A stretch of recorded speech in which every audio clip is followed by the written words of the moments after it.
Vamos falar agora sobre flexão do substantivo. O substantivo pode flexionar em gênero, número e grau, ok? Essa flexão, a gente vai observar essa flexão através do sufixo da palavra, ou seja, da terminação da palavra. Normalmente, no gênero masculino e feminino, no masculino nós vamos ter o O no final da palavra e no feminino nós vamos ter o A no final da palavra. Já a flexão de número, a gente vai ter o S no plural e essa ausência do S para indicar o singular, ok? E no grau, nós vamos ter o ão, para fazer o aumentativo, normalmente o ão, nos regulares, e no diminutivo a gente vai ter o inho também nos regulares. Mas isso tem uma variação enorme. Como nós somos falantes do português, nós conseguimos reconhecer com mais facilidade essa flexão, ok? E tem uma série de variações que se devem justamente à origem da palavra. Então, a origem da latina da palavra vai determinar, de certo modo, a terminação. As regras sobre isso, por exemplo, nós temos as seguintes regras. O O e o A para fazer masculino e feminino. É importante entender que masculino e feminino não tem a ver com sexo. Por exemplo, você fala o mapa, não é o sexo do mapa.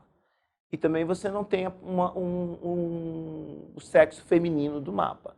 Então, como que eu defino o gênero? Através do artigo. Eu procuro saber qual o artigo que eu uso com tal substantivo. Por exemplo, o sol é uma palavra masculina ou feminina. Eu falo a sol ou o sol em português. Eu falo o sol, então o sol é uma palavra masculina. Leite. Eu falo o leite ou a leite em português. Eu falo o leite. Em espanhol é la leche, por exemplo. Isso varia também de cultura para cultura. Cada cultura determina esse gênero do seu substantivo. Na nossa cultura, o mapa é uma palavra masculina, embora termine com A. E a avó, embora termine com O, é uma palavra feminina. Ok? Das regras, a gente pode entender o seguinte. Do modo geral, funciona assim o gênero em português. Quando você tem o O no final da palavra, a palavra é masculina, gato. Quando você tem o A no final da palavra, é uma palavra feminina, gata. Ok?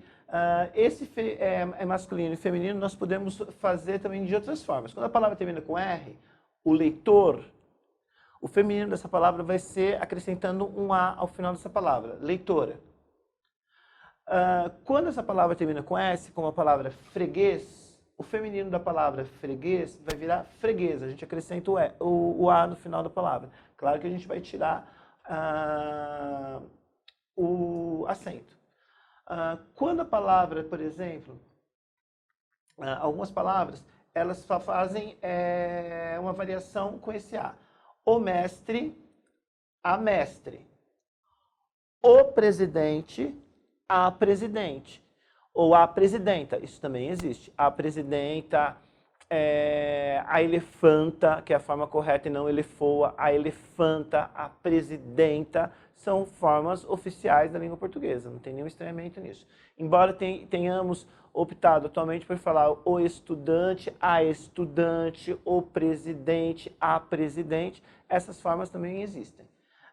Em ão, normalmente, é uma variação enorme para o feminino.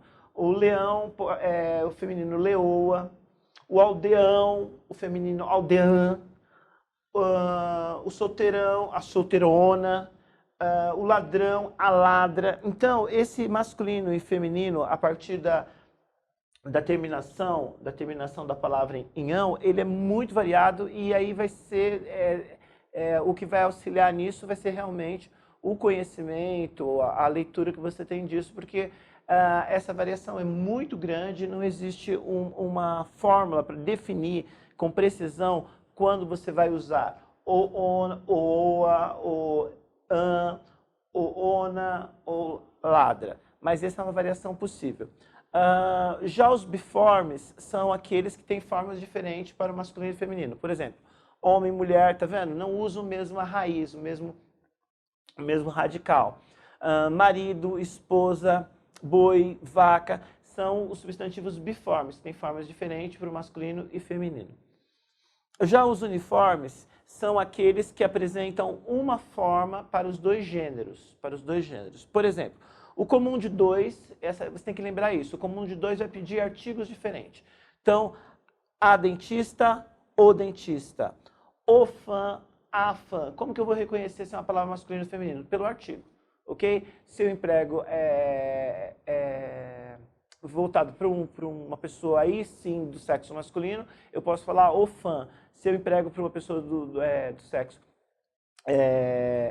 feminino, a fã. Então, o que vai definir, na verdade, o masculino e o feminino nesse caso vai ser o uso do artigo. Já os sobrecomuns, não. Os sobrecomuns, ele é invariável. Você fala o cônjuge era um homem, o cônjuge era uma mulher. A criança era um menino, a criança era uma menina. A vítima foi um homem, a vítima foi uma mulher. Então, o sobrecomum, ele serve para os dois, ele é fixo. Já os epicenos é aqueles que são marcados com macho e fêmea. Normalmente a gente usa para classificação de animais. O peixe fêmea, a onça macho, o jacaré fêmea, a zebra macho, porque não tem, por exemplo, você não tem o zebro, não existe a jacaroa. Então, aí é definido pelo epiceno, que você acrescenta um macho e fêmea à palavra, ok? É isso.